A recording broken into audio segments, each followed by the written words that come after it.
BrahMos. BrahMos missile, इससे पहले जो भी मिसाइल हमने पढ़ा उसमें क्या लिखा हमने, किसके द्वारा बनी हुई है, डीआरडीओ, यही देखा था। ब्रह्मोस की बात करें तो किस किस की, कौन कौन से देशों की संयुक्त परियोजना है ये, भारत प्लस है रूस, इन दो देशों की संयुक्त परियोजना है, इन दोनों ने मिलकर के बनाया।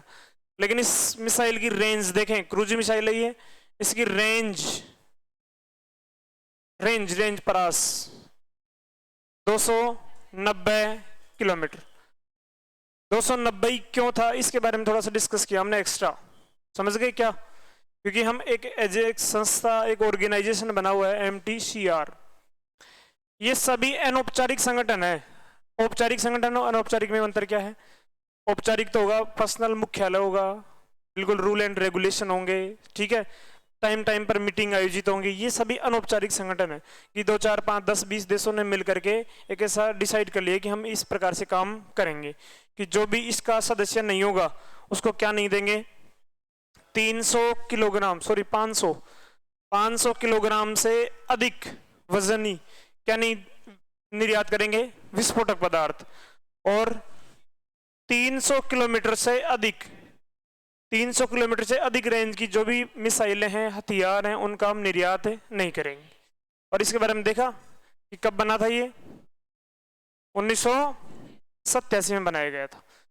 उसी प्रकार इस ऑर्गेनाइजेशन से हमें ये पता चला कि काफी फायदे हैं, किसके, डिफेंस टेक के, हथियारों के, विस्फोटक के, अपने आप को सुरक्षा प्रदान करते हैं, लेकिन नुकसान भी तो है। यदि कोई व्यक्ति इनका मिसयूज करेगा तो नुकसान ही है। इसलिए पूरे विश्व में शांति स्थापित के लिए, पूरे विश्व में शांति स्थापित के लिए निर्यात व्यवस्था बनी हुई है। विश्व में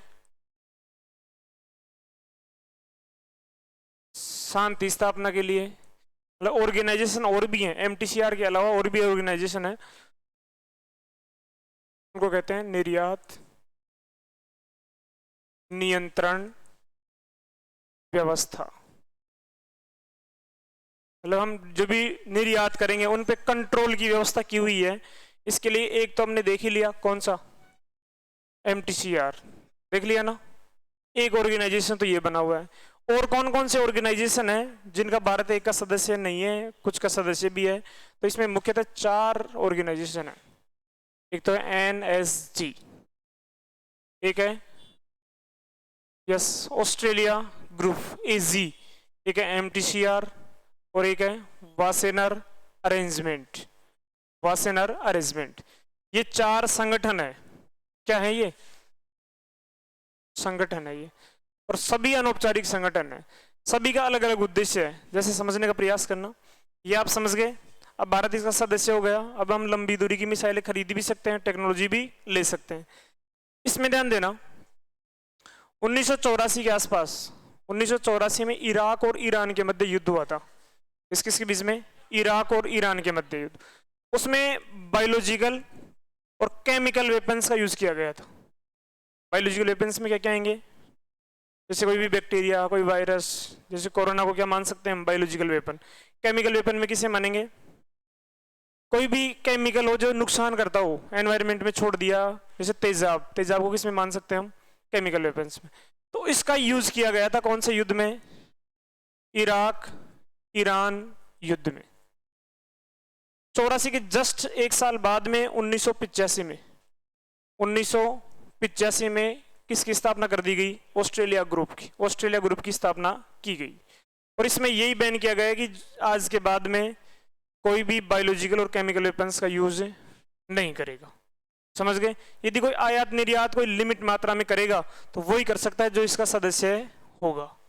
समझ गए? उसी प्रकार वासेनर अरेंजमेंट की स्थापना, इसकी स्थापना कब? 1987 में।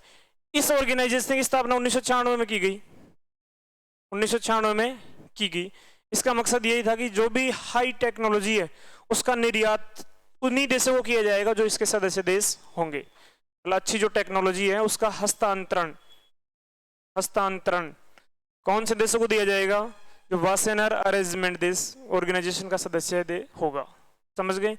तो इन 3 का तो भारत सदस्य बन चुका है, लेकिन एक और है अभी तक। कौन सा है? NSG। NSG का सदस्य इसलिए नहीं बन पाया क्योंकि इसका सदस्य कौन है? चीन। यहाँ पर चीन नहीं है, यहाँ पर भी चीन नहीं है, और यहाँ पर भी चीन नहीं है। संयुक्त राष्ट्र की स्थायी सदस्यता में रुकावट कौन डालता? हमारे चीन। यहाँ पर चीन की वजह से अभी तक हम एनएसजी के सदस्य नहीं बन पाए। ये क्यों बनाया गया था? ये भारत को टारगेट करके ही बनाया गया था। भारत ने 1900 पहली बार परमाणु परीक्षण कब किया? 1973, 73-74 में। उसके जस्ट बाद में ही 1974 में कुछ दिनों बाद ही कौन से ग्रुप की स्थापना की गई? Nuclear supplier group.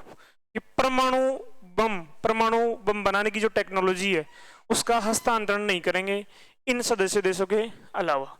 तो इस समय भारत इसका सदस्य है नहीं, बाकी इन तीनों का सदस्य है। तो वापस से लिखें इसके बारे में। क्या टॉपिक था? विश्व में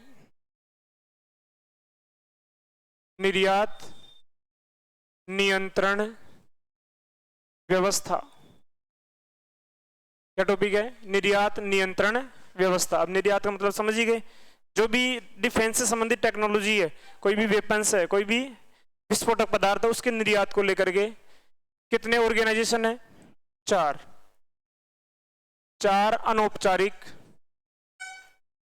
अनौपचारिक संगठन है। कितने हैं? 4। ये 4 कौन कौन से हैं? इनको उसी क्रम से व्यवस्थित करते हैं जिस प्रकार इनका स्थापना हुई थी। एक तो NSG, national supplier groups, nuclear supplier groups sorry. दूसरा एजी, ऑस्ट्रेलिया ग्रुप। एमटीसीआर का फुल फॉर्म क्या हो गया? Missile technology control regime. और ये वासेनर अरेंजमेंट का फुल फॉर्म लिखें। Nuclear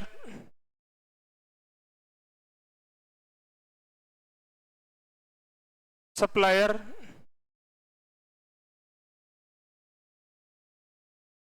group,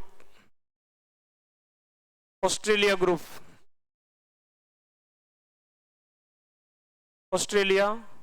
group. ये क्या है? Missile technology control regime. और ये क्या है? वासेनर अरेंजमेंट।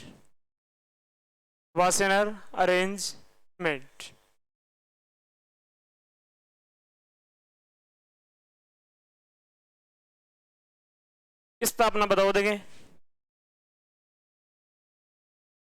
1974 में। इसकी स्थापना 1985 में। किसके बाद में? इराक ईरान युद्ध के बाद में। इसकी स्थापना 1987 में। और इसकी स्थापना 1996 में। याद रह जाएगा। ऊपर बढ़ा दो इसको। टोटल सदस्य देश देखें। सदस्य देश टोटल कितने इसके? 48। लेकिन हमारे लिए इंपोर्टेंट क्या है? भारत इसका सदस्य है। भारत सदस्य देश नहीं है। कौन है सदस्य? सदस्य देश चीन है। सदस्य चीन है। इन सभी में क्या आएगा? भारत होगा। इसमें देखें तो भारत कौन से नंबर का बना था? 43वां। भारत 2019 में 43वां सदस्य बना। लेकिन कौन नहीं है? चीन नहीं है। ये ध्यान रखना है। इसमें भारत सदस्य बन गया। भारत 2016 में कौन सा नंबर का? 35वां सदस्य देश बना। लेकिन चीन नहीं है। इसमें चीन नहीं है। इसमें 2017 में भारत 2017 में कौन से नंबर का? 42वां। यहाँ 43 है, 42वां सदस्य देश बना। कौन नहीं है? चीन नहीं है। स्टेटमेंट बना सकता है कि फुल फॉर्म तो क्या है, स्थापना कब हुई है और भारत कब इसका सदस्य देश बना। कौन से निर्यात नियंत्रण व्यवस्था का सदस्य देश नहीं है भारत? एनएसजी का। एनएसजी का फुल फॉर्म क्या है? Nuclear supplier groups. एजी का एमटीसीआर, वासेनर अरेंजमेंट। ये सभी अनौपचारिक संगठन है। कैसे संगठन है ये? अनौपचारिक संगठन मतलब समझते हैं, इनका कोई निश्चित मुख्यालय, कोई रूल एंड रेगुलेशन नहीं होता ऐसे जैसे और है ना, यूएनओ जैसे ऐसे। और थोड़ा बहुत समझाने के लिए, इसकी स्थापना क्यों की गई? भारत के परमाणु परीक्षण के बाद, भारत के परमाणु परीक्षण के बाद में इसकी स्थापना की गई थी। इसकी स्थापना क्यों की गई? इराक ईरान युद्ध के बाद 1984 में इराक ईरान युद्ध के बाद, ठीक है। इसकी स्थापना कोई खास लॉजिक नहीं है, उद्देश्य लिख सकते हैं इनके सभी के। इसका उद्देश्य तो क्या है? जो भी न्यूक्लियर टेक्नोलॉजी है, उद्देश्य क्या है इसका? न्यूक्लियर सप्लायर ग्रुप, तो न्यूक्लियर टेक्नोलॉजी के निर्यात पर प्रतिबंध, निर्यात पर प्रतिबंध। समझ गए? इसका उद्देश्य क्या था? न्यूक्लियर टेक्नोलॉजी के निर्यात पर प्रतिबंध बनाना। इसका उद्देश्य क्या था? बायोलॉजिकल और केमिकल वेपन के निर्माण तथा निर्यात पर प्रतिबंध। समझ गए? ऑस्ट्रेलिया ग्रुप का उद्देश्य यही था। और इधर एमटीसीआर का उद्देश्य आप कल लिखवा दिया था, 300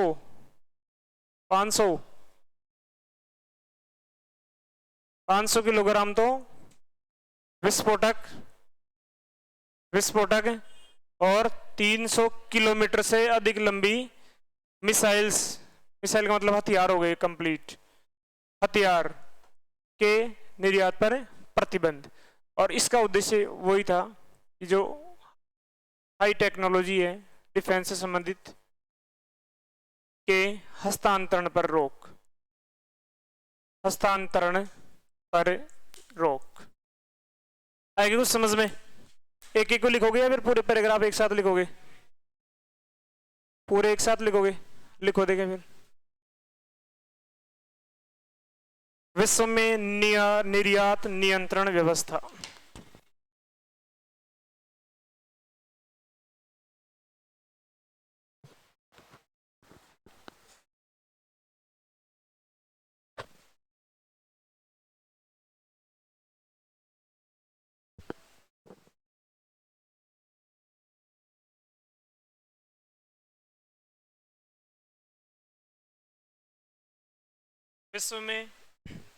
विश्व में निर्यात नियंत्रण व्यवस्था।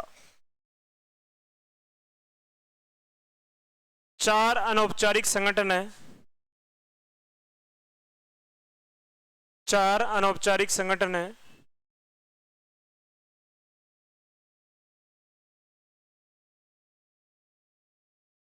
चार अनौपचारिक संगठन है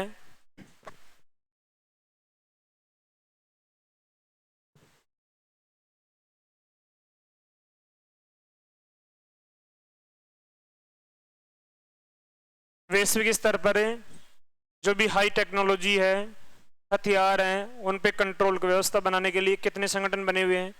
4। चारों के नाम लिखो देखें, एनएसजी, एजी, एमटीसीआर और डब्ल्यूए।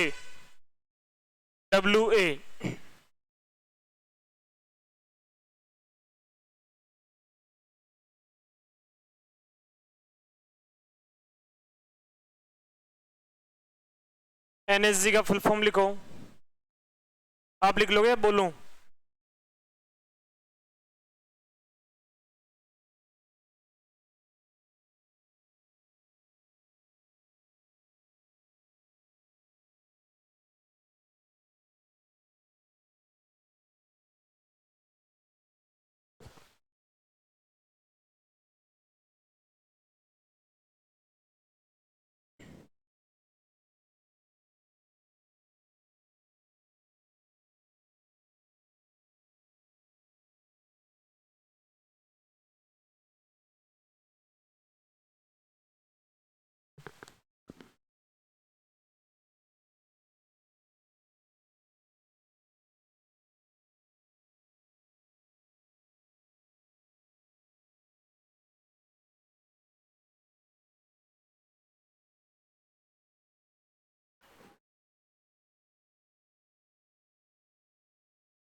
चलें ऊपर? ऊपर कहाँ चलोगे?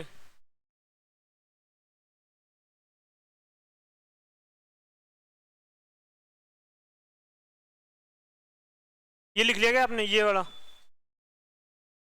इसको बाद में लिख, उद्देश्य लिख लो पहले। पहले क्या लिखोगे? उद्देश्य।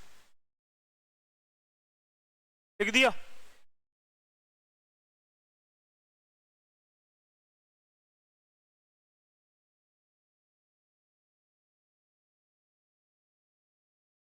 न्यूक्लियर टेक्नोलॉजी के निर्यात पर प्रतिबंध।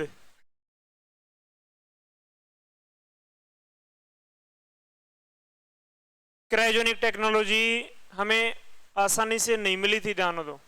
उसके पीछे ये व्यवस्था जिम्मेदार थी। ऐसे ऐसे कानून बना रखे थे वैश्विक स्तर पर कि सभी देशों ने मना कर दिया। पहले यूएसए के साथ में डील भी हो गई, फिर मौके पर मना कर दिया उसने, फिर लास्ट में काम कौन आता है? दोस्त रशिया नहीं दिया था हमें।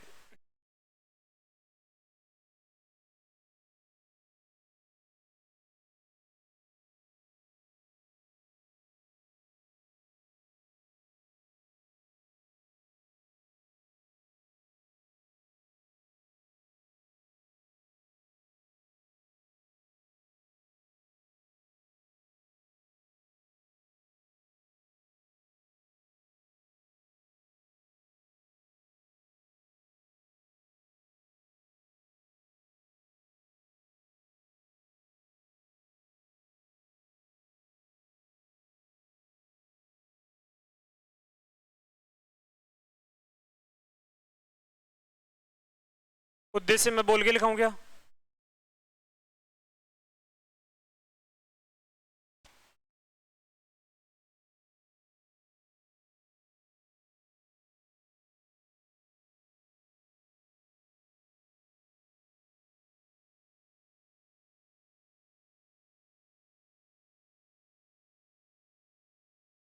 उद्देश्य न्यूक्लियर टेक्नोलॉजी एंड वेपन के वैश्विक निर्यात पर प्रतिबंध।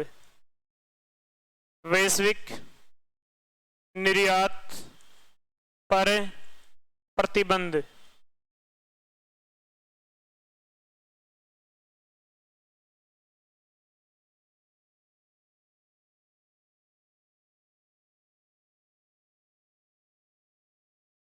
और ऑस्ट्रेलिया ग्रुप में क्या था? बायोलॉजिकल तथा केमिकल वेपन्स।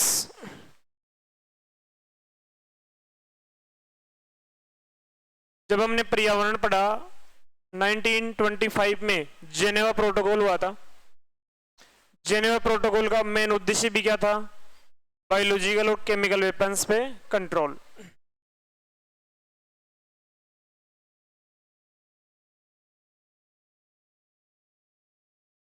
लिख लो।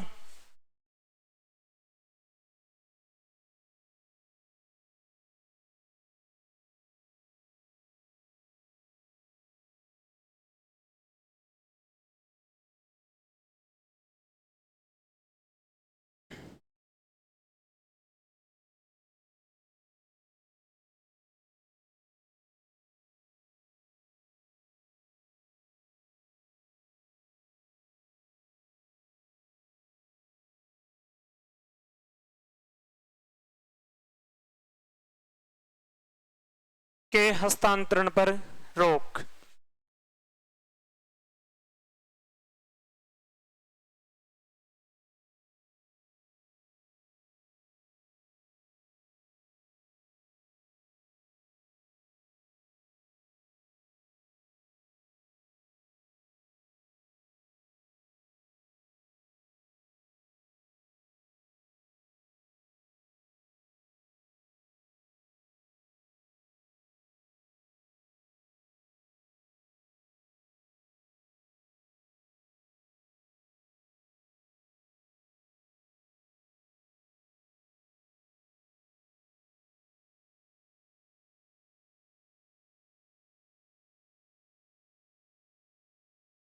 लिख लिया सभी ने? चले आगे। तो हमने ICMDP प्रोग्राम से बाहर कौन कौन सी मिसाइलें पढ़ लिया? ब्रह्मोस ही पढ़ा है ओनली अभी तक। और जब हमने सबसोनिक का एग्जाम्पल लिखा था, क्या क्या लिखा था? सबसोनिक का एग्जाम्पल क्या लिखा था? ब्रह्मोस और सबसोनिक। ब्रह्मोस थोड़ा लिखा वहां पे, निर्भय लिखा था। तो निर्भय के बारे में पढ़ेंगे। Next 2 number. 1 नंबर तो कौन सा पढ़ लिया? ब्रह्मोस। अब लिखो 2 नंबर। 2 नंबर मिसाइल है निर्भय। निर्भय मेन क्वेश्चन क्या आएगा इधर ध्यान दे लो वापस से, DRDO। अब तक जितने भी कंपटीशन एग्जाम हुए हैं उनमें DRDO से संबंधित क्वेश्चन पूछा है। तो हम DRDO से बनी हुई जो भी मिसाइल हैं उन सभी को पढ़ने का प्रयास करेंगे। समझ गए? मेन टॉपिक क्या है अपने? DRDO। तो DRDO के बारे में बेसिक जानकारी देख लिया था। फिर हमने टॉपिक स्टार्ट किया भारत में मिसाइल डेवलपमेंट प्रोग्राम। एक तो किसके अधीन? ICMDP के तहत, और कुछ अन्य। इस मिसाइल का डेवलपमेंट DRDO द्वारा ही किया गया था। किसके द्वारा? DRDO द्वारा विकसित की गई है ये। और इसका एग्जाम्पल पहले लिखा हमने, किस में लिखा था? सबसोनिक में। सबसोनिक मिसाइलें कैसी होती हैं? क्रूज मिसाइलें। बैलिस्टिक के कितने प्रकार हैं? 4। कौन सा? Short range, medium range, intermediate और इंटरकॉन्टिनेंटल। और क्रूज मिसाइलों के कितने प्रकार हैं? कौन कौन से? Subsonic, sonic, supersonic, hypersonic. तो ये किस कैटेगरी में है? सबसोनिक में। कितनी स्पीड लिखा रखा था? 0.8 मैक। तो इसको लिख सकते हैं हम, यह है सबसोनिक। सबसोनिक क्रूज मिसाइल है। कैसी मिसाइल है ये? सबसोनिक क्रूज मिसाइल है। अब सबसोनिक का मतलब यह है इसकी जो गति है वो कितनी है? 0.8 मैक। 1 से कम होती है इसमें। फिर देखेंगे इसकी परास। परास से पहले देख लेते हैं कि ये लक्ष्य के हिसाब से कौन सी है ये? Surface to surface. Surface to surface missile है ये। सरफेस टू सरफेस है। और इसकी परास की बात करें, इसकी परास है 700 से 1000 किलोमीटर। 1000 किलोमीटर। तो ये ध्यान रखना है अपने को कि ये कौन सी क्रूज है, कौन सी बैलिस्टिक है। तो बार बार पढ़ेंगे तो आराम से याद हो। नोट में मैं लिखाऊंगा कि इनमें क्रूज की कौन सी लिस्ट है, बैलिस्टिक की कौन सी है। अभी हम डिटेल पढ़ रहे हैं सभी के बारे में। समझ गए? उन 5 में तो कोई दिक्कत ही नहीं है। ICMDP वो तो बहुत ही इंपॉर्टेंट है। उसके बाद में एक तो कौन सी पढ़ा? ब्रह्मोस। वो भी कैसी है? क्रूज मिसाइल ही है। और ये भी कैसी है? क्रूज मिसाइल ही। इतना लिख लो इसके बारे में, निर्भय के बारे में।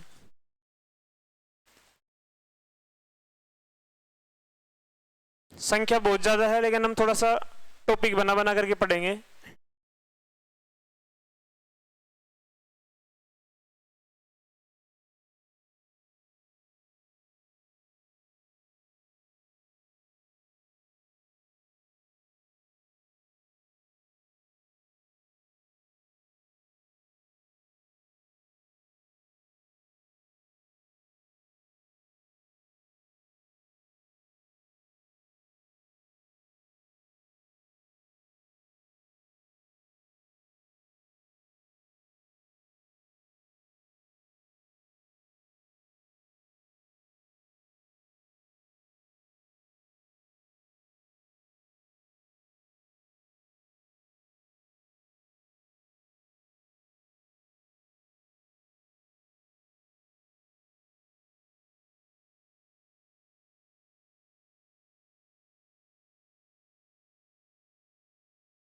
यस।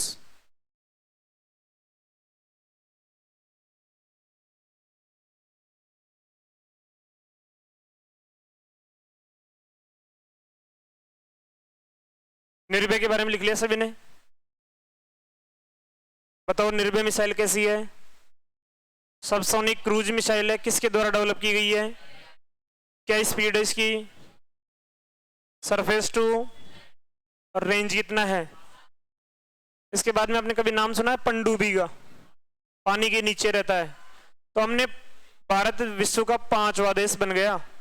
जो under water missile technology develop कर लिया कि पनडुब्बी रहेगा पानी के अंदर और वहीं से हम मिसाइल लॉन्च कर सकते हैं अचानक से। फर्स्ट पे है यूएसए, रसिया, चाइना और चौथा है फ्रांस, पांचवा देश कौन सा है? भारत। तो दो मिसाइलें ऐसी हैं जो पनडुब्बी से छोड़ी जाती है, पानी के अंदर रहता है पनडुब्बी, ठीक है। उनके बारे में कुछ कुछ मैंने बात करेंगे, जैसे अरिहंत वगैरह। प्रोजेक्ट 75 चल रहा है पनडुब्बी विकास के लिए, इंपोर्टेंट करंट का बिंदु भी है ये। उसी प्रकार एक परियोजना और चलाया था हमने, के 15 परियोजना, सुना है नाम? ये परियोजना मिसाइल डेवलपमेंट के लिए ही है अलग अलग। के का मतलब है कलाम श्रेणी की मिसाइलें डेवलप करेंगे हम इसमें। किस प्रकार की? कलाम श्रेणी की। इसके भी अलग अलग हैं। जैसे देखा जाए तो मेन उद्देश्य तो है कि पनडुब्बी से दागी जाने वाली मिसाइलें। कौन सी?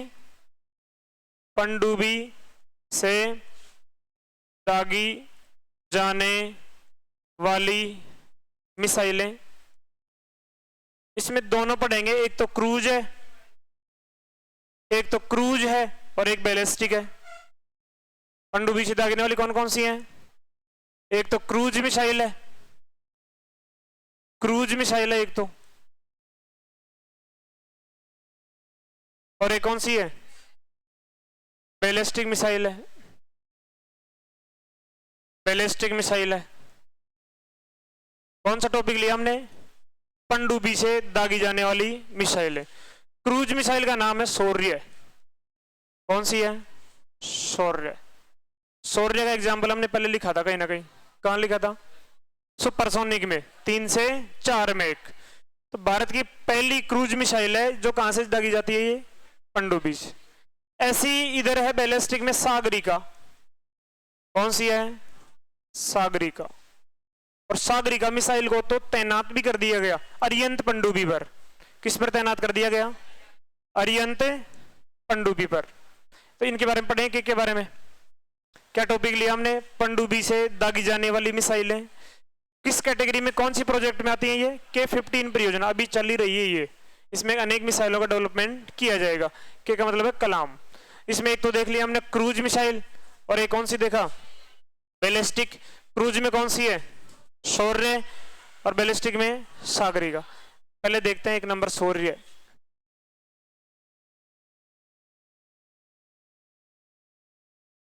बताओ शौर्य किस प्रकार की मिसाइल है? ये वही डीआरडीओ विकसित कर रहा है, डीआरडीओ द्वारा विकसित। बैलिस्टिक है या क्रूज मिसाइल है? क्रूज मिसाइल है ये।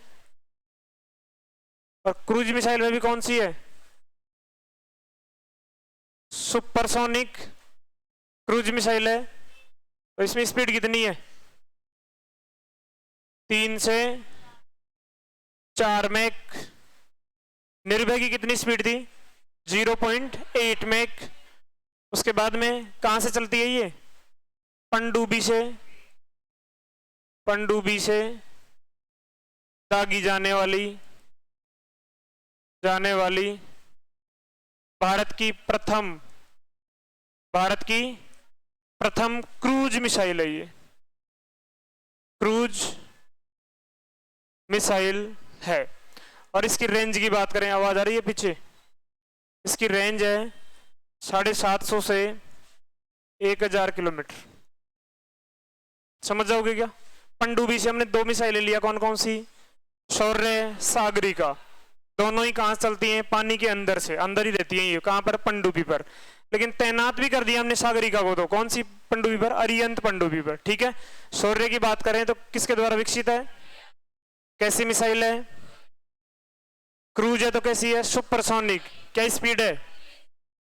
पनडुब्बी से दागी जाने वाली भारत की प्रथम क्रूज मिसाइल है, ये ध्यान रखना।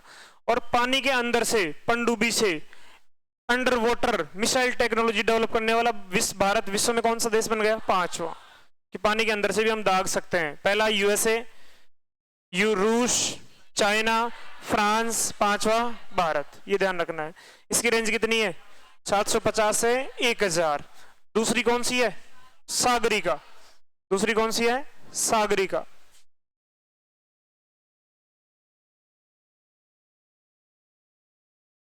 सागरिका एक मिसाइल ही है।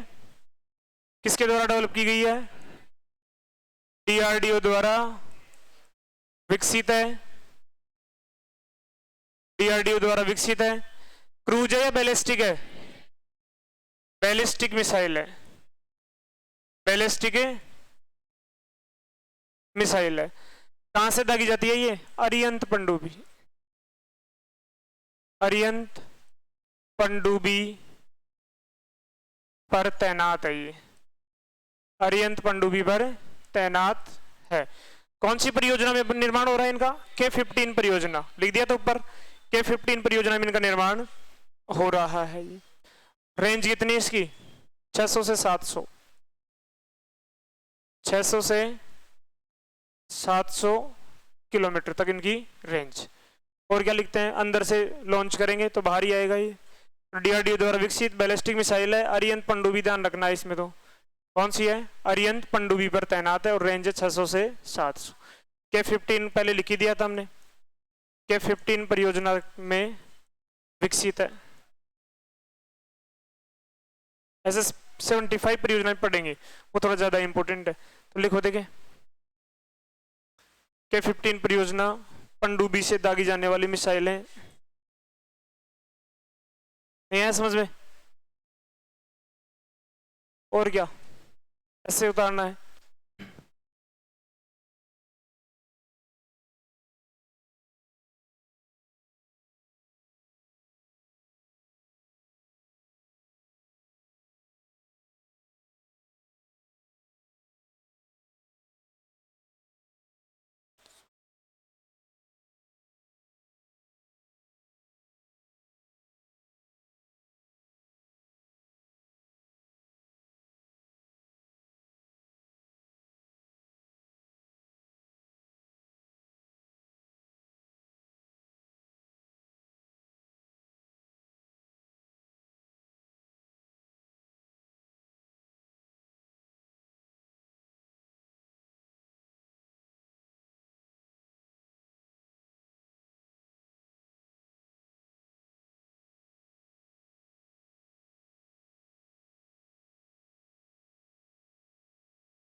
यहां तक लिख लो ऐसे।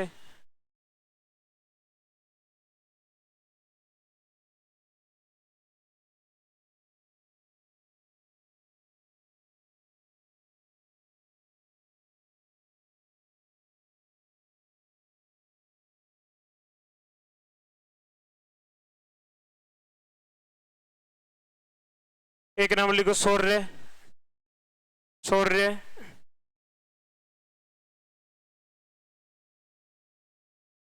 इसकी रेंज 600 से 700 है। ये रेंज याद ही नहीं होती है, किलोमीटर।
कौन कर रहा है आवाज? ये आगे चला दूंगा मेरे हिसाब से। पनडुब्बी में कौन कौन सी है? शौर्य और सागरिका। डीआरडीओ द्वारा विकसित क्रूज मिसाइल है, सुपरसोनिक है, पनडुब्बी से दागी जाने वाली भारत की प्रथम क्रूज मिसाइल कौन सी है? शौर्य है। रेंज है 600 से 700। फिर 2 नंबर लिखो, सागरिका, इसकी है 750 से 1000।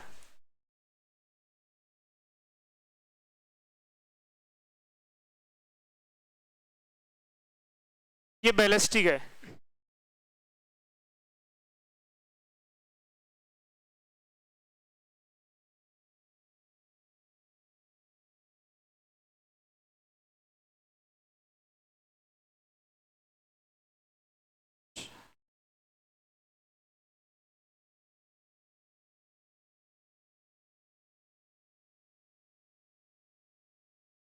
मरीन शब्द किसके लिए यूज करते हैं? पानी के लिए। पानी के अंदर है ये, सब मरीन लॉन्च बैलिस्टिक मिसाइल भी कहते हैं इसको।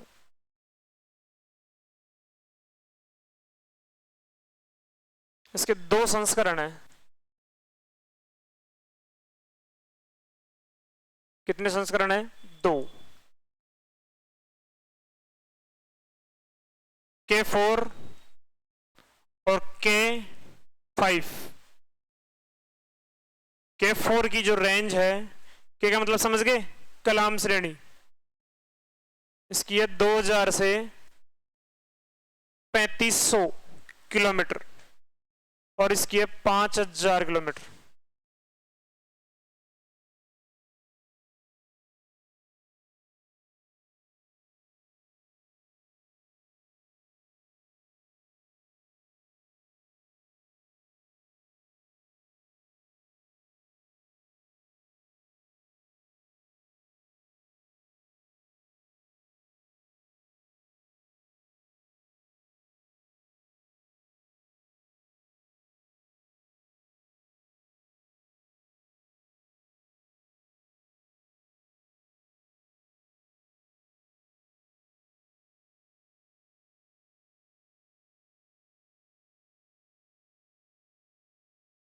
लिख लिया यहां तक?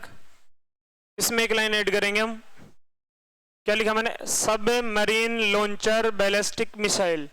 ये नया नाम है या नहीं है? तो इसका पूरा नाम है सब मरीन लॉन्चर बैलिस्टिक मिसाइल। सब मरीन का मतलब पानी के अंदर। पानी के अंदर से चलने वाली, दागने वाली मिसाइल कौन सी है यहाँ पे? सागरिका है ना ये। तो ये किस कैटेगरी में आती है? SLBM। और ऐसी technology, under water missile technology develop करने वाला भारत कौन सा देश बन गया? 5। ये 2 बातें मैं आगे लिखूंगा, लिखो इसमें नीचे लिखो। यह मिसाइल पानी के अंदर से दागी जाती है। मिसाइल पानी के अंदर से दागी जाती है। कौन सी पनडुब्बी पर है? अरिहंत पर। अंडरलाइन कर लेना, अच्छे से याद रखना है। अरिहंत पनडुब्बी पर है। यह मिसाइल पानी के अंदर से दागी जाती है, इसलिए इसे SLBM submarine launch ballistic missile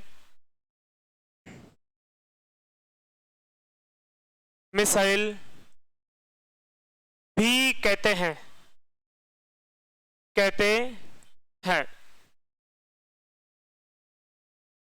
ये नया नाम है अपने लिए, SLBM submarine launch ballistic missile.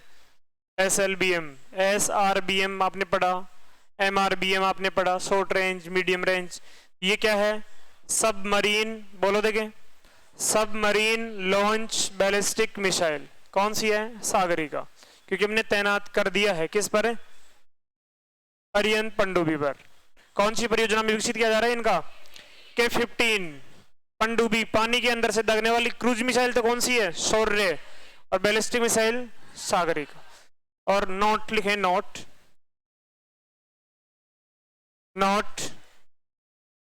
Under water missile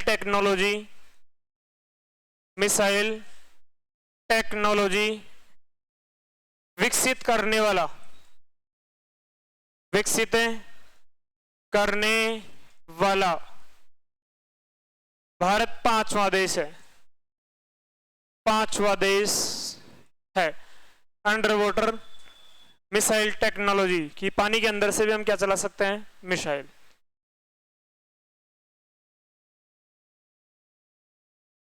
कौन कौन से देश हैं, यूएसए, रसिया, चाइना, फ्रांस, और पांचवा कौन है, इंडिया। टॉप 5 में आते हैं हम हर चीज में। जल्दी 3 पे आ जाएंगे। 5वीं बड़ी इकोनॉमी है, तीसरी बड़ी इकोनॉमी का टारगेट है, यदि आप सही दिशा में मेहनत करते रहे तो।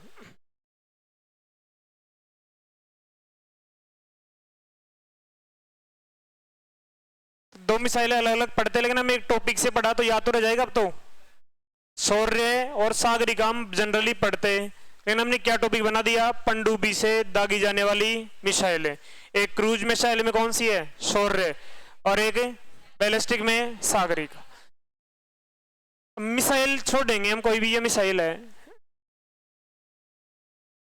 तो मिसाइल को ऐसे थोड़ी है कि कहीं से भी छोड़ देंगे, उसके लिए नीचे प्लेटफॉर्म की आवश्यकता है। जैसे कोई एरोप्लेन छोड़ दें तो एयरपोर्ट बनाते हैं, उसी प्रकार मिसाइलों को छोड़ने के लिए भी किसकी आवश्यकता है, प्लेटफॉर्म की। ऐसा एक प्लेटफॉर्म भी डेवलप कर लिया हमने, प्लेटफॉर्म डेवलप किया, उसका नाम है पिनाका। नाम सुना है क्या, पिनाका। तो पिनाका कोई मिसाइल का नाम नहीं है, मिसाइल छोड़ने का प्लेटफॉर्म है ये, एक ऐसा व्हीकल है ये। इस व्हीकल में कम से कम 10 से 12 मिसाइलें तैनात की जा सकती हैं। कितनी मिसाइलें, 10 से 12। और इन प्रत्येक मिसाइल की क्षमता हो सकती है 100 किलो। तो 100 किलो की 10 से 12 मिसाइलों को किस पर तैनात करके छोड़ सकते हैं हम, पिनाका मिसाइल, पिनाका प्लेटफॉर्म पर। और पिनाका वास्तव में है क्या, यह है मल्टी बैरल रॉकेट लॉन्चर है ये, रॉकेट लॉन्चर। रॉकेट जो भी मिसाइल है उनको छोड़ने का एक प्लेटफॉर्म क्या है, पिनाका। आया समझ में। कितनी मिसाइलें छोड़ सकते हैं, 10 से 12 मिसाइलें आप तैनात कर दो, ऑटोमेटिक ही छोड़ेगा ये। ऑटोमेटिक सिस्टम लगा हुआ है इसमें, ऑटोमेटिक सिस्टम ठीक है। और 100 किलो की कितनी तैनात कर सकते हैं हम, 10 से 12। पिनाका वास्तव में एक लाइन में आपसे पूछे तो क्या है, multi barrel rocket launcher. Barrel किसे कहते हैं, जो भी बंदूक है, अपनी बंदूक के आगे जो जहां से राउंड बाहर निकलेगा गोली, तो जो नली का होती है आगे, उसको कहते हैं बैरल। क्या कहते हैं, बैरल। तो मल्टी बैरल, एक से अधिक बैरल होंगे तभी तो मिसाइलें निकलेंगी। एक साथ कितनी, 10 से 12। इसका नाम पिनाका क्यों रखा गया, भगवान शिव, भगवान शिव के धनुष का क्या नाम था, पिनाका ही था, उस पर इसका नामकरण रखा गया है। और डीआरडीओ द्वारा इसको विकसित किया गया है, डीआरडीओ द्वारा इसको विकसित किया गया है। तो लिखो पिनाका। नेक्स्ट अन्य में है ये, 1 नंबर तो क्या पढ़ लिया था, ब्रह्मोस। 2 नंबर क्या पढ़ा था, निर्भय। उसके बाद में पनडुब्बी से छोड़ने वाली 2। अब नेक्स्ट जो भी आपका नंबर है वो लिख लो, 3 नंबर 4 नंबर, पिनाका।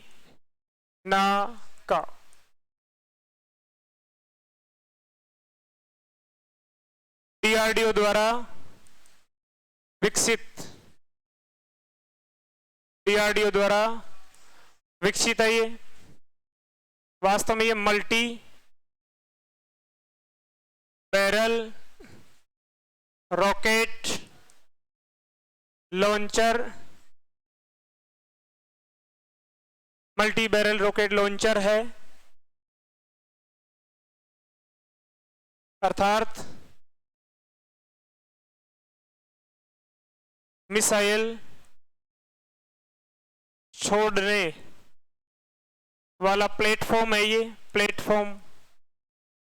प्लेटफॉर्म है, मिसाइल छोड़ने वाला एक प्लेटफॉर्म है ये। एक साथ 100 केजी की, 100 किलोग्राम की 10 से 12 मिसाइल तैनात की जा सकती है, तैनात की जा सकती है, सकती हैं, जो ऑटोमेटिक चलती हैं, जो ऑटोमेटिक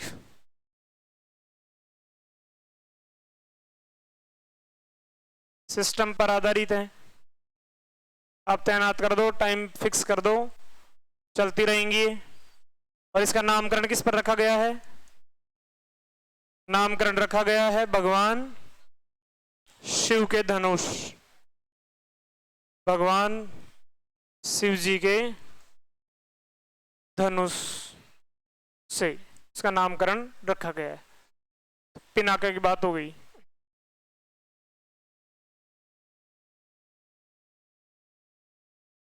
दो संस्करण है इसके।